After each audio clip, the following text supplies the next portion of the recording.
បាទសួស្តីទាំងអស់គ្នាថ្ងៃនេះមកជាមួយខ្ញុំ T0 នឹងទៀតហើយថ្ងៃនេះទៀតហើយខ្ញុំនឹងមកធ្វើការដាំ seed bamboo និង seed rocket pop ដើម្បីឲ្យបានលុយច្រើនគឺខ្ញុំដាំវាឲ្យគ្រប់ចំនួន160ដើម្បីយកទៅលក់ daily deal គុណនឹង2គឺថាយើងចំណេញខ្លាំងមែនតើហើយវីដេអូនេះដែរនៅចុងវីដេអូគឺខ្ញុំនឹងប្រាប់ពីរបស់ដែលខ្ញុំចែកហើយនឹងប្រាប់លក្ខខណ្ឌដើម្បីទទួលយកប៉ុន្តែឥឡូវនេះយើងមកធ្វើការដាក់ sprinkler ដើម្បីដាំ mushroom របស់យើងសិនឥឡូវនេះយើងដាក់ហោដូច្នេះចុចដាំវាតែម្ដងទៅចុចទៅពីទៅទៅប៉ុន្តែយើងចុចឲ្យគៀកគ្នាដើម្បីឲ្យ rotation ធ្លាក់មកចំវាគឺចំមួយបានច្រើនតែម្ដង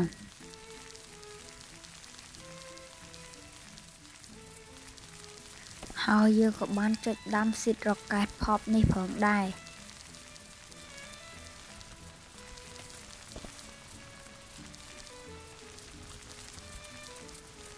ឥឡូវនេះយើងដាំ mushroom យើងចេះត្បូលទៅដើម្បីដាំវាគៀកគ្នា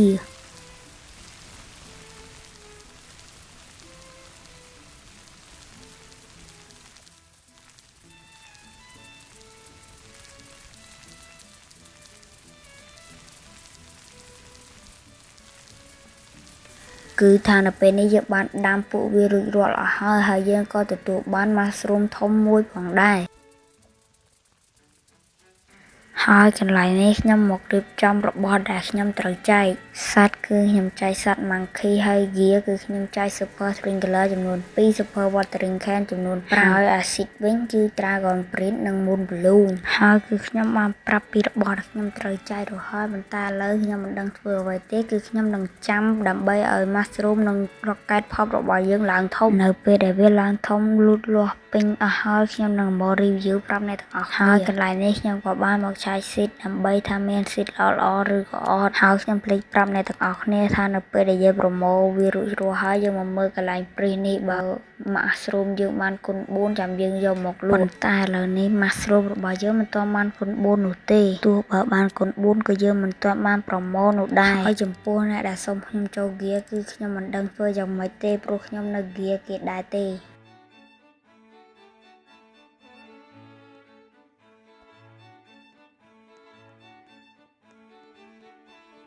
ហើយនៅពេលនេះគឺនៅសល់ចំនួន65 seed ទៀតទើបអាចលូតលាស់ពេញទាំងអស់នៃការដាំរបស់ខ្ញុំហើយដូច្នេះខ្ញុំមិនដឹងធ្វើអីទេដូច្នេះខ្ញុំក៏បានរងចាំហើយបើអ្នកទាំងអស់គ្នាលក់កន្លែង daily deal បើអ្នកទាំងអស់គ្នាលក់100ក៏វាមិនសូវជាចំណេញផងដែរដូច្នេះតើតែយើងថែមសัตว์អណ្ដើកទើបយើងអាចប្រមូលផលបានច្រើនហើយយើងយកទៅលក់កន្លែង daily deal ធ្វើឲ្យយើងលក់បានលុយកាន់តែច្រើនម៉ាត់ហើយឥឡូវនេះខ្ញុំក៏បោះមកតាម sprinkler ដើម្បីឲ្យវាលូតលាស់លឿនជាងមុនហើយកន្លែងនេះដែរខ្ញុំក៏បានឃើញ mushroom របស់ខ្ញុំពណ៌ខ្មៅប៉ុន្តែខ្ញុំគិតថាវាជាប់ mutation ដូច្នេះខ្ញុំក៏បានស្ទាបវាមើលតាមពិតវាមិនបានជាប់ mutation អ្វីនោះទេគឺវាពណ៌ខ្មៅមកពីកំណើត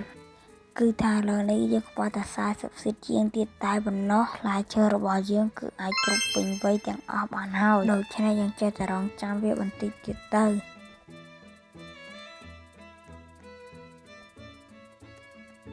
ហើយអា mushroom របស់ខ្ញុំនេះគឺមានចំនួន61គីឡូហើយថ្ងៃមុនខ្ញុំបានចេញវីដេអូប្រាប់ថា Black Dragon គឺវាព្រោះភ្លើងដើម្បីការពារផ្ទះរបស់យើងតាមពិតមិនមែននោះទេគឺ Black Dragon នេះគឺវានឹងស៊ីដំណាំក្នុងផ្ទះរបស់យើងហើយវាបង្កើតជាពងដើម្បីឲ្យយើងមកបើកហើយពងនោះគឺអាចបើកបានសត្វទាំងអស់នេះគឺសត្វទន្សាសត្វកង្កែបអីណាឥឡូវនេះខ្ញុំមិនដឹងធ្វើអីទេដូច្នេះខ្ញុំក៏បានមកបំពេញខ្វះក្នុង gear លេងទៅហើយ gear ឥឡូវគឺគេឲ្យយើងបំពេញធ្វើការចាយលុយដូច្នេះយើងមកចាយលុយក្នុងកន្លែងដេញថ្លៃនេះទៅវាចាប់អស់លឿនហើយបើអ្នកទាំងអស់គ្នាទិញ mushroom ឬក៏ទិញ bamboo នៅកន្លែងនេះចាំវាសល់1-2វិនាទីអីទៅខ្ញុំចុចទិញទៅវាចំណេញឥឡូវនេះ rocket pop របស់ខ្ញុំគឺដាំយូរខ្លាំងមែនតើដូច្នេះខ្ញុំក៏បានមកថែម mutation អូច្រឡំគឺយើងមកថែម sprinkler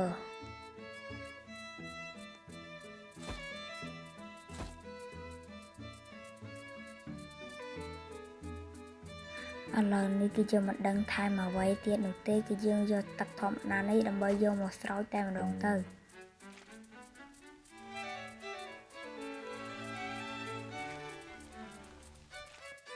នៅពេលដែលយើងស្រោចទឹកនេះហើយគឺវាស្រក់ដែរប៉ុន្តែស្រក់មិនតិចនោះទេហើយឥឡូវនេះកន្លែងដេញថ្លៃបែមប៊ូគឺនៅសល់ចំនួន3នាទីទៀតដូច្នេះចាំនៅសល់តិចវិនាទីចាំយើងទិញឥឡូវនេះគឺសល់ចំនួនតែ15វិនាទីទៀតតែប៉ុណ្ណោះចាំនៅពេលសល់2-3វិនាទីយើងចុចឲ្យញាប់ទៅ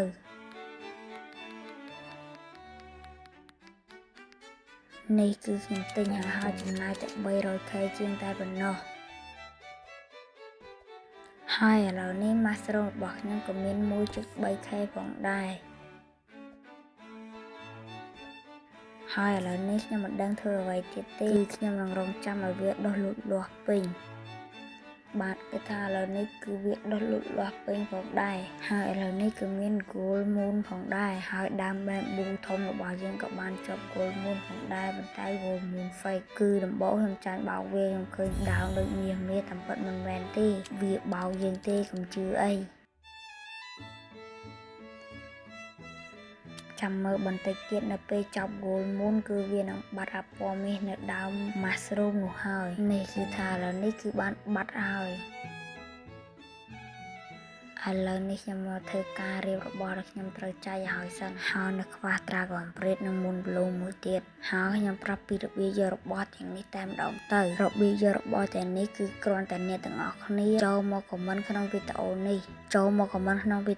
អ្នកទាំងអស់គ្នាខ្ញុំទុកពេលរយៈពេល24ម៉ោងបើឧទាហរណ៍វីដេអូនេះខ្ញុំផុសនៅម៉ោង7ព្រឹកថ្ងៃទី12ដូច្នេះថ្ងៃទី13ម៉ោង7ព្រឹកគឺខ្ញុំឈប់ទទួលហើយអ្នកទាំងអស់គ្នាគ្រាន់តែ comment username ក្នុង game អ្នកទាំងអស់គ្នាមកហើយគឺខ្ញុំនឹងយកទៅចាប់រង្វាន់តែម្ដងហើយគឺខ្ញុំមិនលេងស៊ីសំណូកនោះទេបើមិនជឿទេចាំនៅពេលខ្ញុំ record ឲ្យជាប់ម៉ោងហើយបើអ្នកទាំងអស់គ្នាមើលមកដល់កន្លែងនេះហើយសូមកុំភ្លេចជួយចុច like subscribe និង comment ម្នាក់មួយផងដូច្នេះវីដេអូរបស់យើងក៏បានមកដល់ទីបញ្ចប់